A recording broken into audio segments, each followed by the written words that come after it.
everyone, welcome back to my channel. So guys, we had already been doing life processes for long. हमने respiration, transportation and before that काफ़ी पहले हमने nutrition भी cover किया था.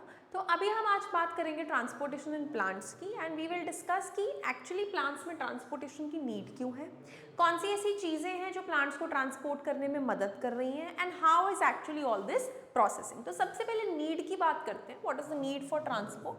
सो this is a basic plant जो हम बचपन से बनाते हैं. We all know that how this plant is formed. ठीक है, it has basic structures. This is leaf, this is stem and these are its roots. Correct. तो बचपन में एक चीज़ सिखाई जाती है कि जो रूट्स हैं वो सॉइल में से वाटर एंड मिनरल्स एब्जॉर्ब करते हैं. They take in water and minerals from the soil. तो ठीक है, रूट्स ने एब्जॉर्ब कर लिया, but how is the water and mineral from the soil traveling above to stem, traveling above to leaf? How is it happening? So there is a network of tubes.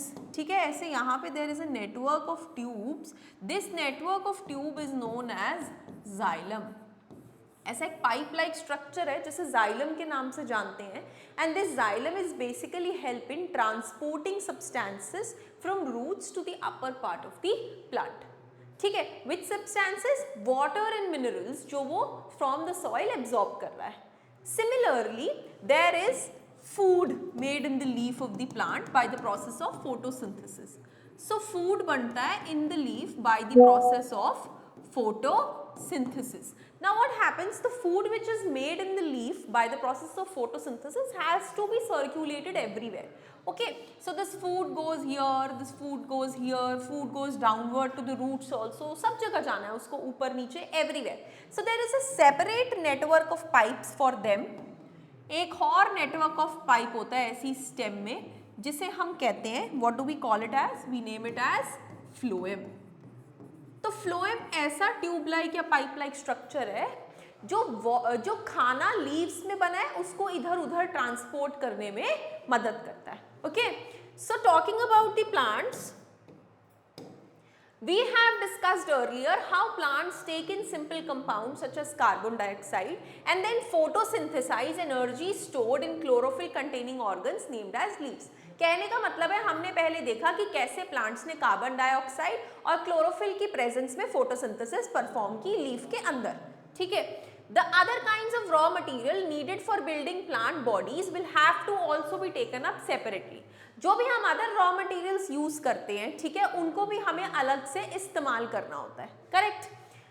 For plants, the soil is the nearest and richest source of raw materials. Soil is the richest source of raw materials. क्या क्या है soil के अंदर? Nitrogen in abundance, phosphorus and also other organic compounds. तो ये सब हमारे soil के अंदर present होते हैं. Now, the absorption of these substances therefore occur through the part in contact with soil, namely roots. तो ये सब substances soil से absorb कैसे होते हैं? By the part of plant that is roots which is in contact with the soil.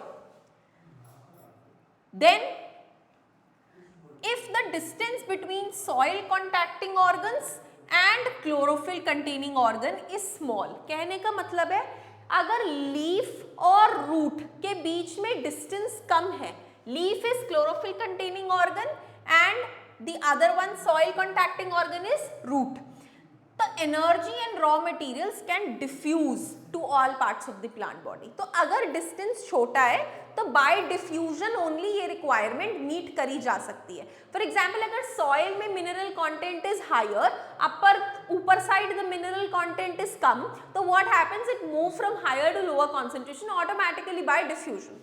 ठीक है, but it has a prerequisite कि डिस्टेंस जो है वो कम होना चाहिए दोनों के बीच में.